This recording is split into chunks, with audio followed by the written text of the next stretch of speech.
एक बार की बात है, रांची शहर में अनिकेत नाम का अध्यापक रहता था। अनिकेत स्कूल के बच्चों में बहुत लोकप्रिय था। वह उनका फेवरेट अध्यापक था।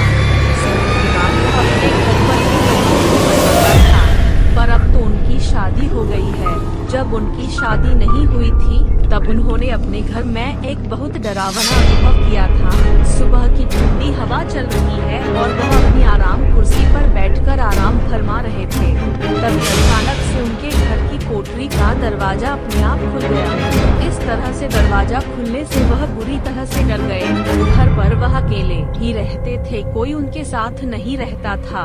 उन्होंने उठकर कोठरी का दरवाजा वापस बंद किया और जाने लगे। तभी उनको ऐसा महसूस हुआ कि कोई उन्हें पुकार रहा है। वो आवाज उसके अंदर से आ रही थी। इस तरह की घटना से अनिकेत बहुत डर गए और बुरी तरह कांपने लग गए। डरते हुए उन्होंने पीछे देखा तो ऐसा लग रहा था कि कोई अंदर से दरवाजा पीट रहा हो। भय की वजह से अनिकेत के पैर वहीं जम से गए। उनके अंदर से धुआं निकलता दिख रहा था। यह सब देखकर उनकी भय से चीख निकल गई। अनिकेत दौड़कर बाहर आए और अपना पड़ोसियों को बताया। अनिकेत के पड़ोसी जब उनके साथ घर के अंदर आए तो उन लोगों के यह देखकर होश उड़ गए कि कोठरी की छत पूरी तरह काली हो गई थी और उसमें रखा सामान भी इधर उधर बिखरा हुआ था। अनिकेत के साथ सभी लोग उस घटना से डर गए और बाहर की तरफ भाग गए। लोगों को एक आवाज सुनाई, चले जाओ सब यहाँ से, पर किसी ने पीछे मुड़कर नहीं देखा कि वो आवाज किसकी थी। Horror story 2020।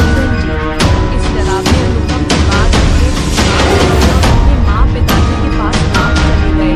जब वापस रांची लौटे तब किसी की तरफ नहीं गए। आसपास के बड़े बुजुर्गों ने बताया कि वह जो मकान बना हुआ था कैसे आदमी का था। उसने अपने यहाँ काम करने वाले लोगों को दिया था क्योंकि उसने खोला पर उसने उस पर डाल गिरा दी थी। उसने बंद करके आग लगा दी थी और वो नौकरानी जलकर मर गई थी। तभी से उसकी आत्मा उस कोठरी के अंदर ही कैद हो गई थी और उस आदमी ने वो घर अनिकेत को किराए पर दे दिया था। वह आत्मा किसी को वहाँ पर रहने नहीं देना चाहती थी, इसलिए उसने अनिकेत को डराकर बाहर निकाला।